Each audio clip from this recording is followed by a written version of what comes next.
On this episode of the Ask Mike Reinold Show, we have the Internet Myth episode. We talk about icing, we talk about foam rolling, and we talk about static stretching and some of the myths on the internet right now. The Ask Mike Reinold Show. Helping people feel better, move better, and perform better.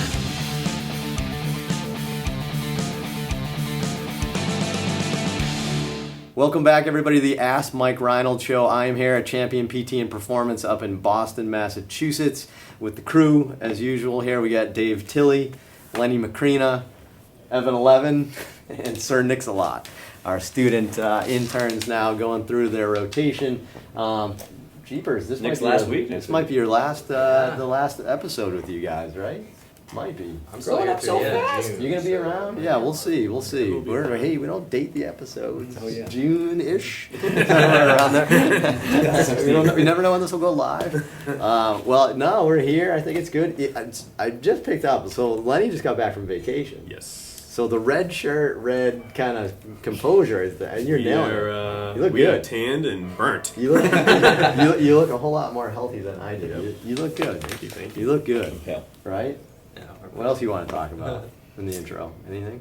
I want my chair back. I was wondering how long you're going to notice. I'm so uncomfortable in my stool. I'm just going to spin on this episode. I don't. Something doesn't feel right. All right, that's better. I'm squeaking. Awesome. All right, let's roll with some questions. What do we got, Evan? Everyone's sick of the banter. Question number 1 is from Jim Horn from Garden City, New York. He says, you touched upon icing briefly at the end of episode 22. I have colleagues who say they never use ice as a rehab modality with the claim that it actually slows the healing process. I believe that there's still an appropriate use for it in the clinic. What is your stance on icing? Do you guys ice? Yeah. I ice. This is I from I ice frequently. I ice. What What are they teaching you in school right now? I'm You gonna say early say on that ice is good? Definitely Yeah. still I think ice. it's definitely still pain modulation. So Yeah. this is interesting. Who's saying not to ice? I think it's Gary. I forget his last name. Gary. You don't have to call people There's out. a- I just meant he like wrote a book what on it. nature. He wrote a book on it. Yeah, there's a whole world out there and that's saying we want the inflammation, we want the inflammatory process. Don't ice, let that happen. The thought being that ice closes lymphatic drainage, and that because it's a passive system, you need active movement to help Right. shunt out waste product, Right. which doesn't happen through the vascular system. People don't move when they hurt, though. Yeah, I mean the concept. I think the biggest thing that in terms of the internet thing that they talk about, not only that, is the whole anti-inflammation Right. thing, and that you need inflammation to heal and stuff like that. And I think that's great. The phrase we always use here, at Champion is that's fantastic if you just go sit in the cave and not go hunt. Right, you can sit there and let that inflammatory process take its time and get you wherever you need to go. But ice is one of those things we do to help people recover, to help reduce their inflammation and their swelling, so they can continue with their lives. And to get to my point of like who's saying not to ice, it's the internet saying not to ice, and we'll just say the global internet. I don't think that's like a big thing elsewhere. I think if you go through the literature, you're going to find plenty of studies that show efficacy of cryotherapy. Right. You're going to obviously use these in post-op patients, like to control the pain and effusion that they have post-operatively. I don't see why you wouldn't. What do you guys learning scientifically in school right now on cryotherapy? Are they bashing it, or are they saying there's some efficacy? The process basically want a good balance between inflammation and too much. And that if you do have too much inflammation in the joint, from what I learned, was that you're causing stress on the healing cells. So for the cells to be laid down, as a matrix, too much fluid in the joint is going to prevent that process. So basically, too much pressure in the area is going to slow healing. Right. Yeah. Interesting. I mean, I don't know. So why do you guys? Evan. Well, I think Dave already said it. I think pain modulation is a big thing that it helps with. And a fusion. I mean, Right. I can measure somebody's knee, put ice on it, measure it again, and it's less swollen. Yeah. Right. I think it's another way that we've taken an extreme position in some aspects. Pendulum swung too and far. the pendulum is Just the swinging internet. and I think there's a lot of communication about it now. There is some research that shows some of that stuff and it stunts healing, it stunts muscle development, but I think overall it's your bell curve, and I think there's like the 10% on each side are going to take extreme positions, and I live in the middle where I just do what I think is best for the patient. Yeah, you got to be careful what you're getting your sources from, where you're reading your information, and maybe some bias that they may have. Yeah, how well the study is Yeah. a good controlled study, and there's so many different variables. Maybe they're supporting commercial devices that are competing against ice. Just saying, So you really should kind of scrutinize those things. But all right, so let's summarize: pro ice or anti ice? Pro ice. I'm anti. No. Pro. Let's get into pro ice. Ice Yeah, I mean, we definitely ice every day. I mean, we ice people all the time. Yeah. So definitely still ice. All right, what's next? Okay, number 2 is from Bien Vu. Looks like he's a physical therapy student. He says, foam rolling. Do you believe it can deform fascia or affects neuromuscular component of mobility more? Oof, the myth episode. I like Yeah. this. So Mr. here, Sleep. here's your latest internet Sleep one. study. Well, not your latest. There's another internet one. So foam rolling, who's been called self-myofascial release. That's part of the problem, right? Myofascial release. It's like we're saying we're releasing fascia. From the physical therapist perspective, did you ever think it was releasing fascia? No. No. Like, I know we just kind of called it. I actually like the terminology. People Sounds get fun. it. I'm totally fine with the terminology. I don't want to trick people into doing things there, but, like, people get the terminology, I guess. I don't think anyone thinks we're deforming it, right? Have you ever thought that? I think some people do. I don't think we do. I think some people do, and I think especially your patients or clients probably do. And I think that's what you have to do. A huge educational component, because when I'm foam rolling somebody's quad or IT band, which I don't foam roll IT band really at all anyway, people come in and say that they're doing that, and you got to tell them why they should or shouldn't do it. And I think it's, I think that's part of the educational component. You can't stretch out fascial tissue. I mean, it's just like you need thousands of pounds of force to Yeah. It's a lot. you know. I think you'd die if you had 1,000 pounds on you. So- And I don't think it's not just that. I think you also need duration. Yeah. Right. You need that Right. takes time. Tom Myers from Anatomy Trains, who does a ton of fascial work, I think has been very prominent on the internet, saying that he doesn't think foam rolling, does it. Or you'd probably have to do. I think he says you have to do foam rolling for like years to start to see any benefit in deformation of fascial tissue. Yeah. But scientifically, I don't think anyone really thought that was happening. I mean, that might have been anecdotal, or maybe from the layperson, or maybe the fitness world kind of had that misconception at one point. I don't think scientifically we ever did it. You ever thought of it that way? So the question is then, do you like it? Do you foam roll? Yeah. So you're pro foam roll. I'm pro foam roll. Why? I think that there's a good blood flow, aspect to it, and like actually water content is a suggested theory of why it kind of helps. And then I think there's another kind of neural modulation theory that like it just like you're super stiff and you're cranky, and just by doing some gentle foam rolling, you can relax things a little bit, get a little bit of a parasympathetic effect. It makes me feel better. Exactly. I mean, it's that simple. Why? Yeah, why? I don't know Yeah. why.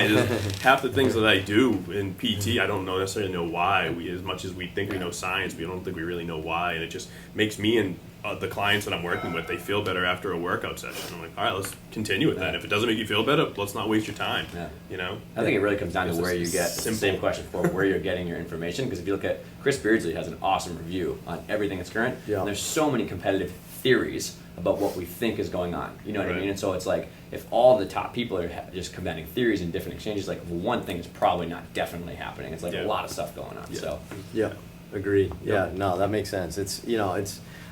There's plenty of research studies that show that people feel better afterwards. There's perceived improvement in symptoms and discomfort afterwards. There's also plenty of research that shows that you recover better, and then you get more out of your next workout by doing that. So I'm totally on board with the neuromodulation of pain and all those things, but there's probably even something else we don't even fully understand. Absolutely. If that makes 5 sense. years from now, we'll be like, whoa, never even thought of that. Yeah, so awesome. All right, let's do one more. Okay, number 3. Nick from Dallas asks, what are your thoughts, opinions on static stretching, and do you implement it into your programs, particularly with patients with tissue extensibility dysfunctions? Second part, many are saying it's bad for you. If so, what type of protocols, duration, and frequency do you like to use?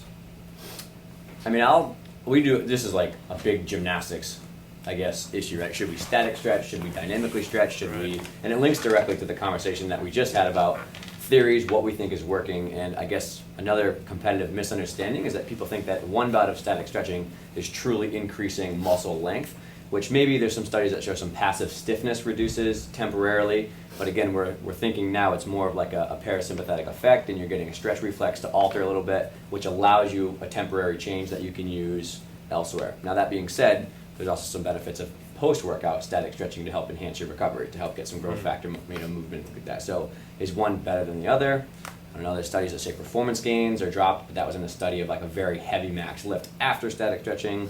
There's another study that says that once you dynamically warm up after static, it goes away. It's like, there's so many different thoughts. I don't think one is wrong, one is great. I agree. Yeah, the more research that comes out, I think it's quite overplayed that static stretching is bad for you. Right. And that swung again. And that, right. Well, it's not that, yeah, I guess it is that the pendulum keeps swinging. It's that the internet just tends to sensationalize everything. Everyone wants to get their point across very excessively. Yeah. Like, I guess that's how you get your point across nowadays, is you go on one side of the spectrum and you become crazy.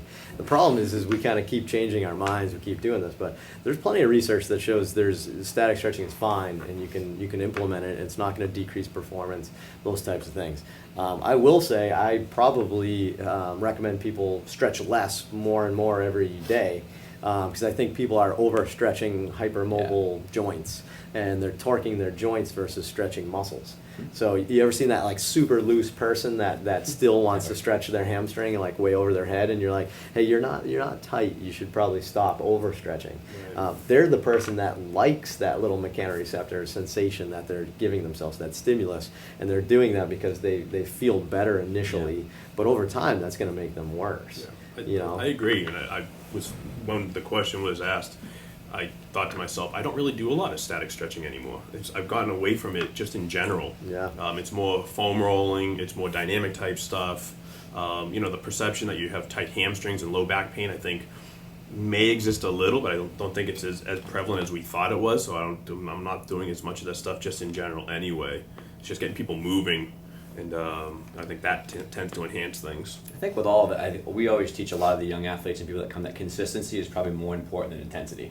I think people have gotten over the notion that they need to annihilate themselves when they're stretching and really go hard, but I think passive only stretching or just any stretching thing is not going to change your movement. It's one part of the process to then teach you a skill or a motor pattern. So if you're doing that consistently and you're improving that motion, your nervous system will kind of hold on to it because you're using it. Right. So I don't think it's more about one versus the other. It's a one slice of your grant program, like for example, or one slice of your training program. Yeah, and for me, even the way I personally use it, so both in my clientele and with myself, so I have tight hamstrings, right? So I mean, I statically stretch my own personal hamstrings because they're tight, but I know they're tight versus it's like a joint limitation or something like that because I've diagnosed myself or whatever. So I know it's that.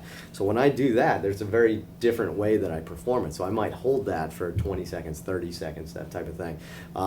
Static stretching, I think back in the early 90s was shown by Bill Bandy to be most effective if you hold it for 30 seconds. If you hold it for 20, if you hold it for 40, not as effective as 30. 30 was the sweet spot. Or I should say anything longer didn't help. Right. Mm-hmm. So you just, 30 was the sweet spot that you do it. So 30 seconds is how long you should do it if you're trying to increase the extensibility of your hamstrings over time. And just know it's not going to happen in one day, but it's been shown to work. So if you do it that way, but I'd say the majority of the time I do what I kind of call a fluff. I just call it a fluff. That's how I document it, right? But like just like a leg stretch fluff.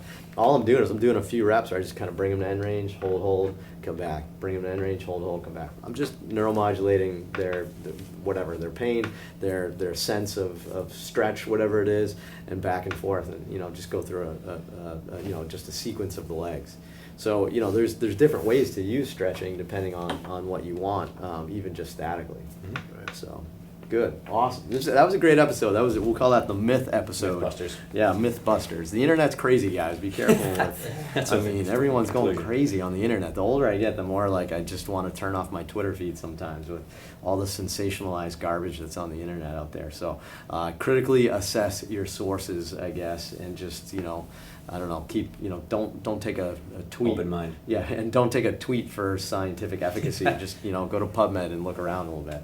So anyway, so we'll end on that good advice. Yeah. So thank you so much, guys. We really appreciate you guys being a part of this. Thanks for listening, for downloading the show, for checking us out on YouTube.